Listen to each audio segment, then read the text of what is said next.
తీసుకొని మన జవాన్లకు మన జోహార్. కష్టపడి యువజన సంఘం ఈ గణేష్ చతుర్థిని ఆపరేషన్ సింధూర్ వీరుల స్మృతికి అర్పిస్తుంది. ఈ విజయానికి ప్రతీకగా మన కానిస్టేబుల్ గణేశుడు వీర తిలకం స్వయంగా తన హస్తాలతో మనకు తిలకం ఇద్దరున్నారు.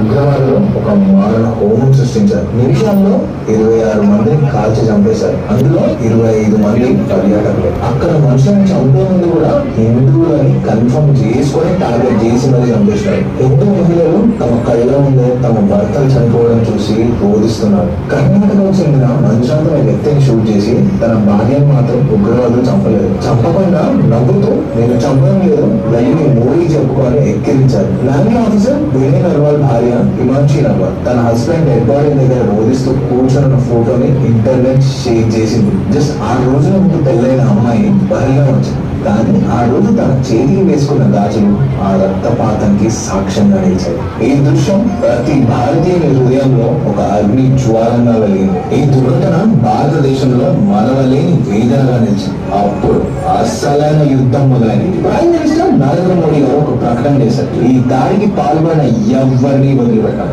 వేటాడి పట్టుకొని మట్టిలో కలిపేస్తామంటూ. ఇక అప్పుడే స్టార్ట్ అయింది ఆపరేషన్ సింధూర్. మే 6 రాత్రి నుండి మే 7 మధ్యరాత్రి భారతీయ యువసేన ఫైటర్ జెట్స్ డెవలప్మెంట్ చేసి పాకిస్తాన్ లో ఉన్న ఉగ్రవాది క్యాంప్లను నేలమట్టం చేశారు. May 7 colonel Sofiya Qureshi wing commander Vyomika Singh మీడియాకి వివరాలు ఇచ్చారు. ఈ ఆపరేషన్ కి పేరు సింధూర్. ఉగ్రవాదులు భారతీయ మహిళా సింధూరాన్ని చెరవడానికి చూశారు. భారత సేన అదే సింధూర్తో విజయ ముద్ర వేశారు. ఇండియన్ ఆర్మీ ఒక పోస్ట్ పెట్టింది. కుంకుమ చెందిన భూమి ఇప్పుడు సింధూర్ తో ముగ్గురు పండింది. ఈ పోస్ట్ ప్రతి భారతీయుని రోమాలు నిక్కమరుచుకునేలా చేసింది. దేశం మొత్తం ఒకే స్వరం వచ్చింది, భారత్ మాతాకి జై.